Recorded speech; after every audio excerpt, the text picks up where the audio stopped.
स्वागत है आप सबका। मैं विवेक बिंद्रा, मोटिवेशनल स्पीकर और बिजनेस कोच। आज बात करूंगा आपसे गुजरात के विषय में। ये क्या है गुजरात? गुजरात अपने आप में एक देश है जी। हाँ, ये 5% पॉपुलेशन टोटल हमारे देश की, 1/4 एक्सपोर्ट देश का गुजरात कर रहा है। ध्यान दीजिए, 1/4 कॉटन देश का गुजरात से प्रोड्यूस हो रहा है, 1/4 दूध देश का गुजरात से निकल रहा है। दुनिया में 10 में से 8 डायमंड सूरत में पॉलिश हो रहे हैं। आज ये वही स्टेट है जो 1980-81 में टॉप 10 में बड़ी मुश्किल से आता था, लेकिन आज देश का तीसरा सबसे एक पावरफुल राज्य, मोस्ट प्रॉफिटेबल इकोनॉमी। हमारे देश की जितनी एसईजेड होते हैं ना, स्पेशल इकोनॉमिक जोन, पूरे देश के अंदर सबसे बड़े एसईजेड यहीं पे ही हैं। रोड की कनेक्टिविटी में कमाल कर दिया गुजरात ने। इलेक्ट्रिफिकेशन इतना पावरफुल 98% इलेक्ट्रिफिकेशन गुजरात में हो चुका है। इलेक्ट्रिसिटी का पावर सरप्लस स्टेट है।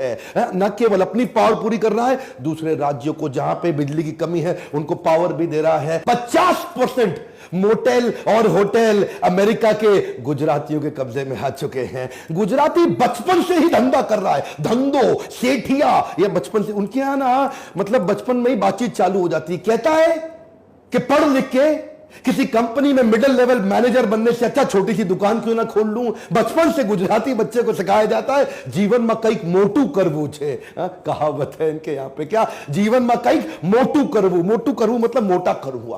बहुत मोटा पैसा मोटू करवू, यही सुन सुन के बच्चा बड़ा हो रहा है। मोटू करवू ये किसी और राज्य में नहीं है, बचपन से बच्चे को सिखाया जा रहा है मोटू करवू। ये जो जीडीपी है, ग्रॉस डोमेस्टिक प्रोडक्ट, उसमें गुजरात का जीडीपी यानी कि ग्रॉस स्टेट डोमेस्टिक प्रोडक्ट, वो देश के मुकाबले बहुत आगे चल रहा है। मैन्युफैक्चरिंग के मामले में पूरा देश 25% कंट्रीब्यूट कर रहा है और गुजरात अकेला 40% कंट्रीब्यूट कर रहा है।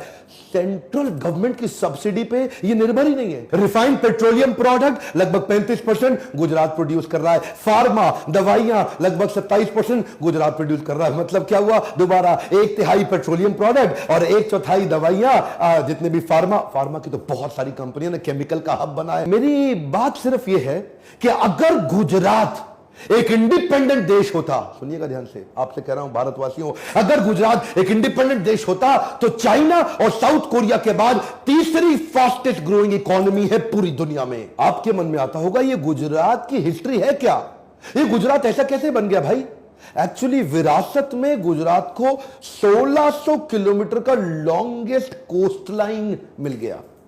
समुद्र से जुड़ा हुआ गुजरात 1600 किलोमीटर का लॉन्गेस्ट कोस्ट लाइन, मतलब पूरे देश में इतना बड़ा कोस्ट लाइन किसी के पास नहीं है। तो व्यापार का माहौल ना सदियों से बना हुआ था, आज से नहीं है। उससे क्या हुआ? एंटरप्रेन्योरशिप खून में आ गई।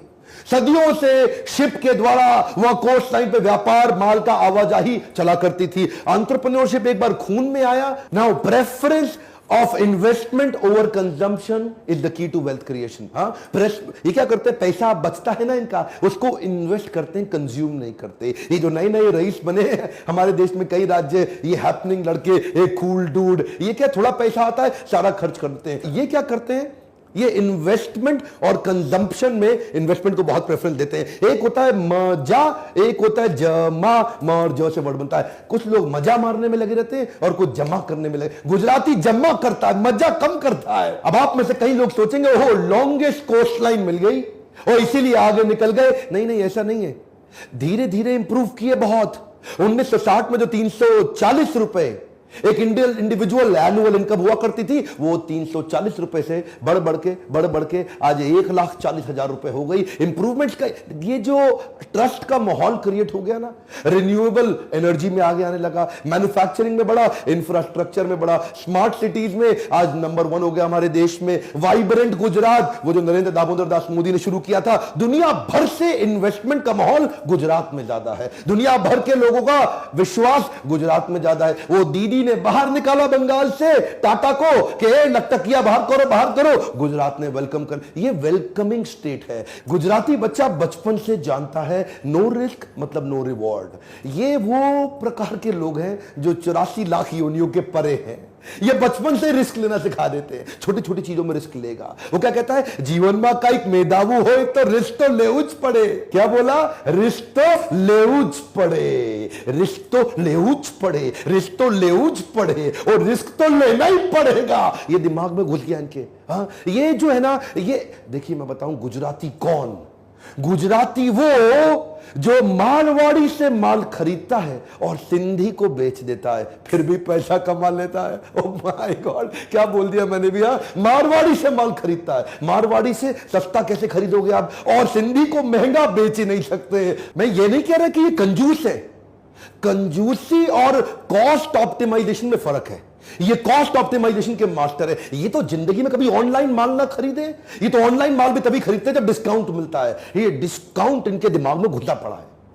किसी गुजराती से मिल लो, भाई साहब इतना डिस्काउंट ले लेगा आपसे, इतना एड़ी चोटी का जोर लगा देगा, जमीन आसमान एक कर देगा, चप्पल घिस लेगा, लेकिन डिस्काउंट लेके इतना डिस्काउंट लेगा, इतना अच्छा, सामने वाले को बुरा भी नहीं लगने देगा, लेगा बड़े प्यार से। हैं जी, बड़ा मधुर भाषी होता है गुजराती, लड़ाई झगड़े में बिलीव नहीं करता, प्यार प्यार से विन विन करा लेगा, उसका सारा मार्जिन खत्म कर देगा, अपने पैसे बचा लेगा और मुस्कुरा के गले मिल के जाएगा। ये हमारे देश में, इंडिया के अंदर स्टार्टअप अभी कल्चर चालू हुआ है ना, वो स्टार्टअप, वो मेरा स्टार्टअप, वो इसका स्टार्टअप, वो नया स्टार्टअप, हैदराबाद में स्टार्टअप, बेंगलुरु में स्टार्टअप। गुजराती स्टार्टअप सालों से कर रहा है।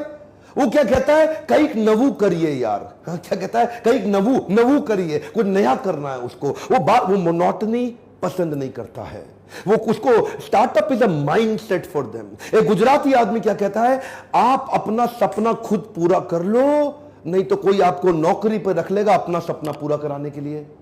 You build your own dreams, otherwise somebody else will hire you to build his dreams. ये नवू करिए के चक्कर में बिजनेस तो शुरू कर जाते हैं। स्टार्टअप का माइंडसेट तो है, पर टेक्नोलॉजी में आज भी गुजरात बहुत पीछे है। कम ऑन, ध्यान दीजिएगा, जिसके चक्कर में टेक्नोलॉजी की कमी से प्रॉफिटेबल बिजनेस बनाते हैं पर स्केलेबल नहीं बना पाते। एवरेज गुजराती टेक्नोलॉजी में आज पीछे रहने के कारण टेक सिटीज बेंगलुरु हैदराबाद के बाद सूरत में नहीं आई, अहमदाबाद में नहीं आई, वडोदरा में नहीं आई, राजकोट में नहीं आई। टेक्नोलॉजी की कमी के कारण एक आम गुजराती कैश में काम करता है। कैसे काम करता है, कैश में डायरी बनाता है, अपनी डायरी जेब में रख के घूमता है। अरे आप सूरत में जाओ, जिसको देखो कैश में काम कर रहा है। ये चक्कर क्या है, इसका कारण है कि ये जो स्केलेबल मॉडल ना बिल्ड कर पाना। क्या होता है, लल्लू लाल सिंड्रोम, आपने मेरे कई वीडियोस में देखा होगा। लल्लू लाल 5 का माल 50 में बेचेगा, बेचेगा खुद ही। गुलाब जामुन खुद ही बनाएगा, कचौड़ी खुद ही बनाएगा। जो बड़े बड़े एक्सपर्ट हैं गुजरात के अंदर, वो आज भी गल्ले पे चिपक के बैठे हैं। टेक्नोलॉजी की कमी के कारण अपने आप को रिप्लेस नहीं कर पा रहे, हाई परफॉर्मेंस टीम नहीं डेवलप कर पा रहे। यही कारण है सबसे ज्यादा गुजराती मेरे लीडरशिप पैनल में आते हैं और अपने बिजनेस को नेक्स्ट लेवल पे लेके जाते हैं। अच्छा, लेकिन ये तरीके अपने निकाल लेते हैं। अब टेक्नोलॉजी नहीं है, लेकिन बिजनेस बड़ा करना है, मेरे को अंबानी बनना है, अडानी बनना है, पटेल बनना है, तो कैसे करूं? वो क्या करेगा, आपड़ू सेटिंग ऊंचू छे बका। क्या बोलेगा, आपड़ू सेटिंग ऊंचू छे ए बका। ये जो चक्कर है ना, ये मैं काम नहीं बनेगा, सेटिंग कर लूंगा, कोई ना कोई तरीका निकाल लूंगा। ये इनका माइंडसेट, को रास्ता ढूंढ ही लेते हैं। 98.6% विलेजेस यानी कि गांव ऑल वेदर रोड के साथ कनेक्टेड है। रोड कनेक्टिविटी तो हो सकती है, लेकिन इसको बोलते हैं ऑल वेदर रोड। सर्दी गर्मियां हो बरसात, सड़क पे चलता ट्रैफिक दिन और रात। ये ऑल वेदर रोड के बाद इनका टूरिज्म बढ़ गया, ऑटोमोबाइल का अपकमिंग सबसे बड़ा हब बन गया। अमिताभ बच्चन गुजरात के ब्रांड एम्बेसडर हुए, तो उसके बाद और ज्यादा। अच्छा, इसके बाद Arvind Mills, Soma textile, modern denim, India land of denim बन गया। अच्छा, नए नए बिजनेस चालू करते हैं ना, तो इनके भी लाइफ में फेलियर बहुत आते हैं। फेलियर तो आएंगे ना, ज्यादा रिस्क लोगे तो ज्यादा फेलियर भी आएगा, लेकिन ये फेलियर से घबराते नहीं। अल्टीमेट लर्निंग का माइंडसेट है, फ्लेक्सिबिलिटी बड़ी भयंकर है। क्या कहते हैं, आज नहीं तो काले आपड़ो डंको वागसेज। आपड़ो डंको मतलब क्या हुआ, आज नहीं तो कल, आज नहीं तो कल मेरा भी डंका बजेगा। ये होपिंग अगेंस्ट द होप्स। ये चक्कर क्या है ना, अडेप्टेबिलिटी बड़ी है इनकी। इंडिया की फोर्ब्स की लिस्ट हो या इंडियंस की दुनिया भर की लिस्ट हो, पूरा देश एक तरफ और गुजरात एक तरफ। 50% अरबपति हमारे देश में गुजरात से आते हैं और बचे हुए 50% पूरे देश के मिला के आते हैं। अंबानी है या अडानी है, दिलीप सांघवी है या अजीम प्रेमजी है, कैडला वाले पटेल है या करसन भाई पटेल है, ये गुजरातियों ने डंका बजा रखा है। एक कमाल की बात बताऊं, अमेरिका के अंदर, एक नॉर्थ अमेरिका के सारे यूएस ऑफ ए, पूरा यूनाइटेड स्टेट्स ऑफ अमेरिका के अंदर एक गुजराती की एवरेज इनकम एक अमेरिकन एवरेज इनकम से 3 गुना ज्यादा है। इसको बोलते हैं गुज्जू भाई। ध्यान दीजिए, यानी कि एक आम अमेरिकन जो कि गोरा अमेरिकन है, उसकी एवरेज इनकम से 3 गुना ज्यादा एवरेज इनकम हमारे देश का गुजराती जाकर के अपना झंडा गाड़ के आया है। सात्विक बुद्धि का गुजराती दिमाग के इस हिस्से पे पैसा खर्च करता, दिमाग के नीचे के हिस्से पे ज्यादा पैसा नहीं लगाता। ये जीवा और जननेंद्रियों की संतुष्टि पे पैसा नहीं लगाएगा गुजराती, पर स्त्री गमन और मांस भक्षण पे पैसा नहीं लगाएगा, वो लगाता है अपनी लर्निंग के ऊपर। शुरू से लर्निंग का कल्चर रखा, वो जानता है अगर लर्निंग बढ़ेगी तभी अर्निंग बढ़ेगी। शुरू से ज्यादा अपनी उस बुद्धि पे इन्वेस्ट करता है। देखिए, ये दिमाग जो आपको सब कुछ देने वाला है, अगर आप इस पे इन्वेस्ट नहीं करोगे तो कहां से कमाओगे। पता है, मैंने कई बार बोला है कि आईबीसी एक ऐसा मॉडल है जिसको आईबीसी बनना तो भी आईबीसी बने, नहीं बनना तो भी बने, क्योंकि हम उसको ट्रेनिंग इतना दे देते हैं कि कोई भी अपना धंधा कर लो, एक बार आईबीसी जरूर बन जाना। क्योंकि इस बार हमने एक नया रेवोल्यूशन लेकर के आए 2 साल के बाद। न्यू हायर इंडक्शन ट्रेनिंग जो आईबीसी की हो रही है, वो हम अब अपने कॉर्पोरेट ऑफिस में करेंगे। तालियां तालियां तालियां, हाँ भयंकर तालियां, क्योंकि हर आईबीसी जो हमारे यहाँ ज्वाइन कर रहा है वो आएगा और मेरी टॉप मैनेजमेंट के साथ आकर के अटेंड करेगा ट्रेनिंग। उसमें मैं भी रहूंगा। मैं हर बैच में नहीं होऊंगा, आप वैसे पता कर लेना अगर आप आईबीसी बन रहे हो कि विवेक सर कौन से बैच में आ रहे हैं, मैं उसी में आऊंगा। विवेक सर कौन से बैच में आ रहे हैं, तो आप उसमें आओगे तो मेरी भी ट्रेनिंग अटेंड कर लोगे। आप हेड ऑफिस में आकर के देखना, इतना बड़ा इंफ्रास्ट्रक्चर है, इतने सैकड़ों लोग हमारे साथ में काम करते हैं। आकर के देखोगे आप आईबीसी बनने के बाद। आप हमारे साथ डायरेक्ट बनना हो, बोर्ड लाइन नंबर फोन करके बन सकते हो, या देश में किसी भी फ्रेंचाइजी के पास जाकर के बन सकते हो।